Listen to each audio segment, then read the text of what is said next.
पार्श्वभूमीवरती लक्ष दिलं जात आहे, कारण महापालिकेच्या पार्श्वभूमीवरती हा निकाल नेमका कशा प्रकारे लागणार, या निकालामध्ये नेमकं कोणाच्या बाजूनं जनता कौल देते हे सुद्धा पाहणं महत्वाचं ठरणार आहे. तर आपण पाहतोय की एकंदरीत या सगळ्यामध्ये पंढरपूरचा सावंतवाडीमध्ये दीपक केसरकरांना धक्का बसताना पाहायला मिळतंय. सावंतवाडीमध्ये भाजपचे 6, ठाकरेंचे 1 तर शिंदेच्या सेनेचे 2 नगराध्यक्षपदी आपल्याला पाहायला मिळते की उमेदवार जे आहेत ते आघाडीवर असल्याचं पाहायला मिळते. सावंतवाडीमध्ये भाजपचे 6, ठाकरेंच्या 1 तर शिंदेच्या शिवसेनेचे 2 अशा प्रकारे आपल्याला ही आघाडी पाहायला मिळते. आतापर्यंत 200 पेक्षा सावंतवाडीमध्ये पुन्हा एकदा आपण पाहतो दीपक केसरकरांना धक्का बसल्याचं पाहायला मिळत आहे. सावंतवाडीमध्ये भाजपचे 6 यासोबत ठाकरेंचा 1 तर शिंदेच्या सेनेचे 2 उमेदवार हे आघाडीवर असल्याचं पाहायला मिळत आहे. सावंतवाडीमधली ही अपडेट आपण जाणून घेत आहोत. सावंतवाडीमध्ये सुद्धा मोठ्या प्रमाणात शहर विकास आघाडीच्या माध्यमातून शिंदेच्या शिवसेनेकडून असेल, ठाकरेंकडून असेल, एकंदरीत प्रचार हा जोरदार सुरू होता. मात्र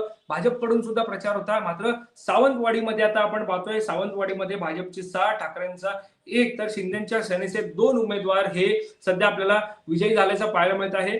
सावंतवाडीमधली ही अपडेट आपण पाहतोय. सावंतवाडीमधली अपडेट आपण ही समजून घेतलेली आहे. सध्या जर आपण पाहायला गेलं तर या सगळ्यामध्ये कर्जतमध्ये राष्ट्रवादीच्या पुष्पा दगडे या आघाडीवर असल्याचं पाहायला मिळतंय.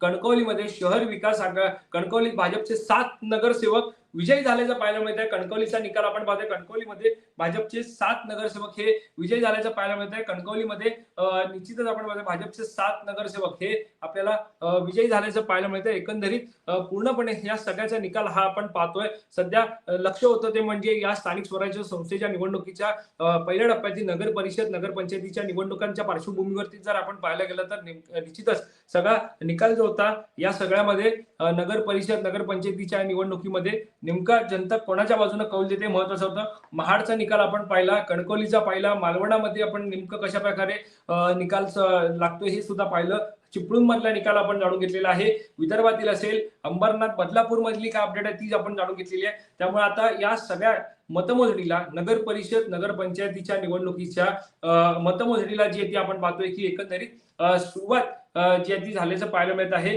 आणि एकंदरीत ही सुरुवात झाली असून आपण पाहतोय की या सगळ्यामध्ये आपण पाहतोय की मतमोजणीला सुरुवात झाली असताना आता या सगळ्यात एक